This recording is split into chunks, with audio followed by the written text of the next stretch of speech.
All right, couples out there, whose responsibility is it to take out the garbage, to cook dinner, to pick up the kids from their activities?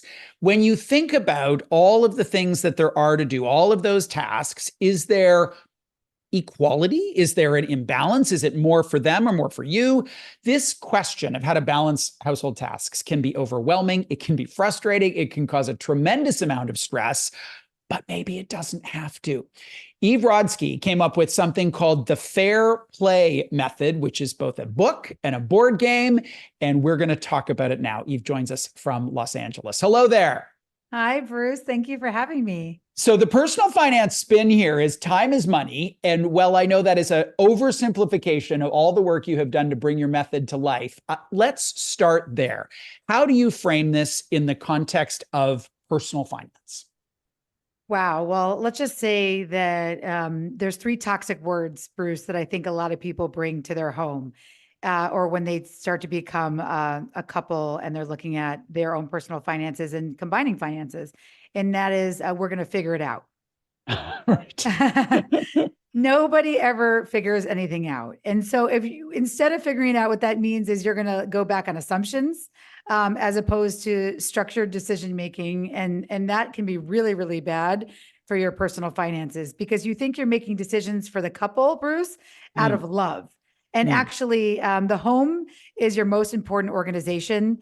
And Fair Play is there to help you make that organization more efficient, more productive, and have a lot more grace and humor and generosity when you make those decisions. Which we so need. You begin with this story that resonates with a lot of parents, probably mostly women. You reference 30 phone calls and 46 texts that you and your friends received from the partner at home who you had like this one moment to be outside of the house and they couldn't get it together. Can you briefly set the scene for us? Absolutely. So I talk about my life sort of before Fair Play and after. And I think before Fair Play, I was one of those, we'll figure it out. Having children is an act of love. Even though I'm a lawyer, so I sort of laugh because I for my living, Bruce, I work for families that look like the HBO show Succession. Right. And you should feel bad for me because what I do for those families is I do bring that grace and humor and generosity to their most complex organizational and financial decisions. And one day we can do a whole episode on that. Yeah. But my own home, I wasn't treating as an organization. And so what happened was there was a time in my life where I let those assumptions get the better of me, where I said to myself, in the time it takes me to tell my husband, Seth, what to do, I should do it myself. I said to myself, my husband makes more money than me, even though, by the way, I'm more highly educated than him. But my husband makes more money than me, so I should do all the unpaid labor in the house. And what it culminated in was a breast cancer march where we were honoring a friend who had been recently diagnosed. And there were 10 women, not all married to men. But I say that at noon of that breast cancer march, we had this wonderful Saturday morning, all covered in glitter and pink. And at noon, we turned into the reverse of Cinderella. We turned into pumpkins because every single one of us married to a man started to get texts like, where did you put Hudson's soccer bag? Yeah. What's the address of the birthday party? Did you leave me a gift? My favorite, Bruce, was my friend Kate's husband. He texted us, God help him, do the kids need to eat lunch? No, it's a new thing we're trying. It's called starving the children. Let's starve the children, right? I mean, what made this so funny, not only that we had 30 phone calls and 46 texts for 10 women over 30 minutes, but exactly, Bruce, what you just said.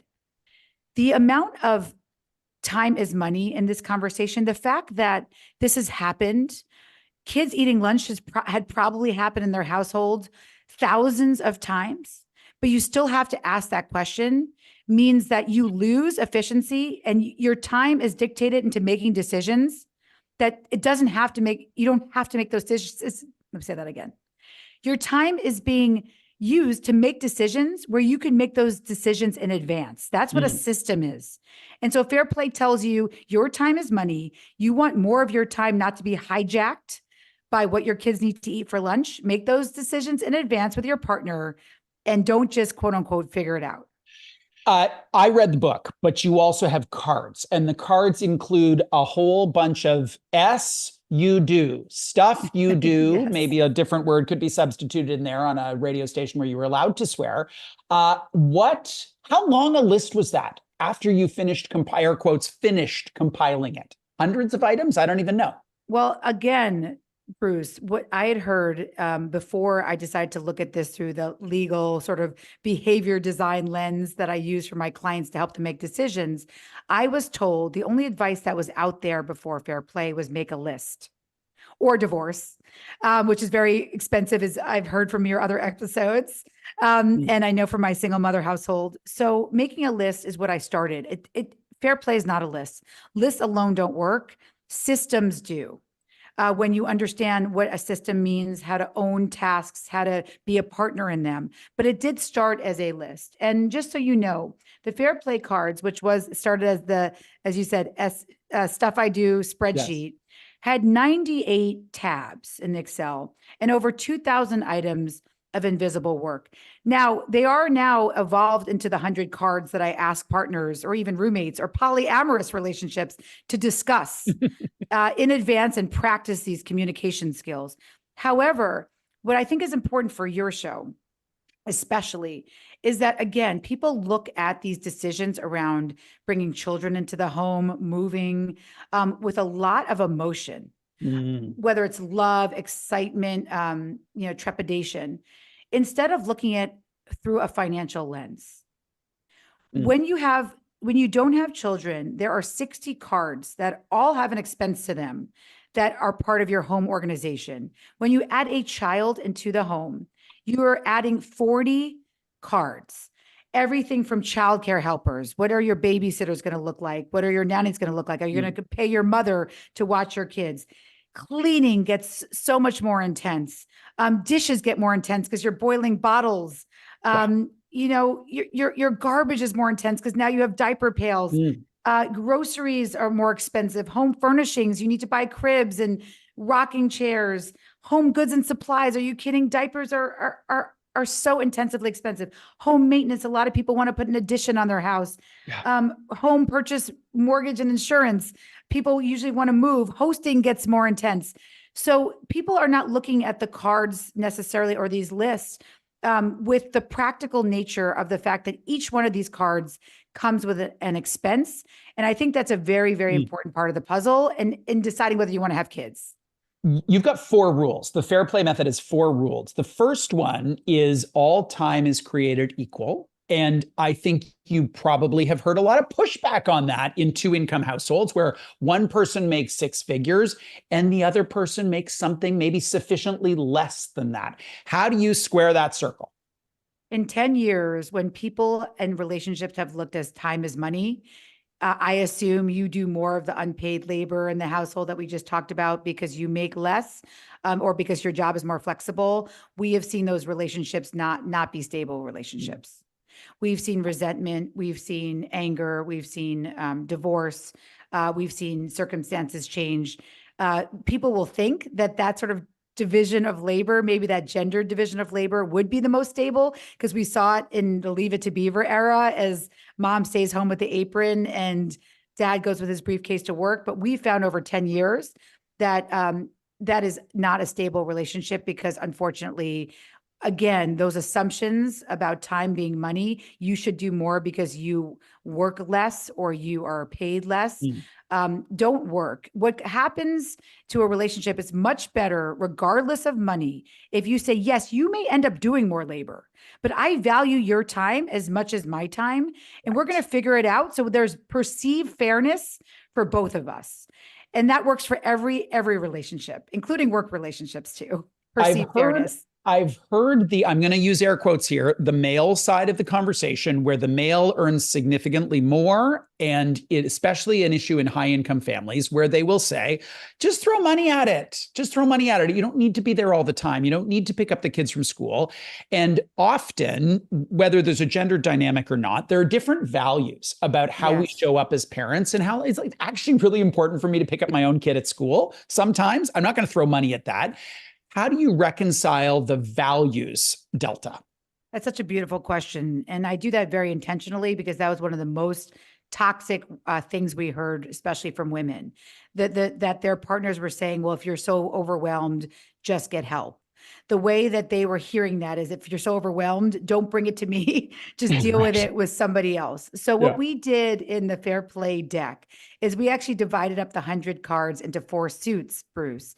And by the way, every one of these has an expense. So I want you to understand that even we have home and we have something called out, which is, like you said, transporting your kids to school, buying the groceries, the meals. But there are actually 2 suits in the Fair Play deck called caregiving and magic, where they are not outsourceable.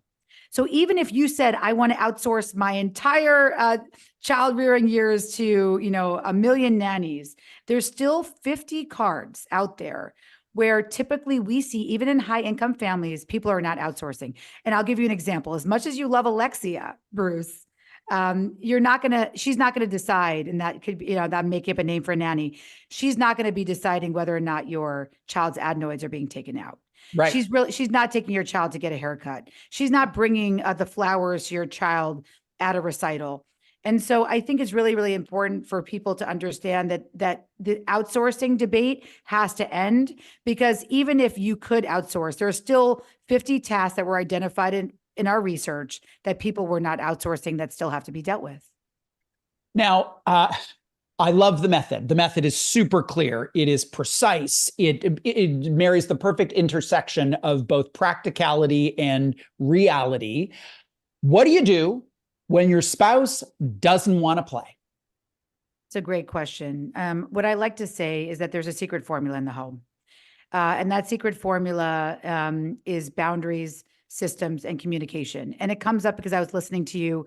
I hear communication failures all the time in some of your other episodes when it comes to money, and boundary failures as well. This idea that I did not expect to be doing all of this, and then somehow my life turned into this, right? We don't want that. That leads to people that leads to people perceiving less happiness. And so what I would say is, you want to address where the friction is coming from. If you tell me that you've only discussed the division of labor in your house once in 2005, and you want to tell me that, oh, you can never bring this up again, that's going to be like you going to your doctor and saying, I'm fit. I can tell you my heart is healthy because I exercised once in 2005. So typically when people are reluctant to bring this up, or somebody is resistant to come to the table, it's because they've had communication failures in the past where other difficult conversations have not gone well. So I like to say, assess where you're lacking. Typically it's going to probably be communication if you're reluctant to come to the table, and then start practicing that first before you just bring up something, like fair play or any other conversation like money. Practice your communication. If I'm married to Bruce, instead of saying, I'm talking to Bruce today because I have to tell him to pick up our kids, I want you to wake up and say, I'm going to start thinking about communication as not transactional, but relational. I'm going to talk to Bruce today just to figure out how to better talk to Bruce in the future. Right. Maybe Bruce needs me to talk to him in the morning because he's not a night person. And when I wake him up, when he's sleeping, he doesn't want to hear about the urgent matter in the morning. Maybe Bruce likes a drink before we bring up a difficult conversation.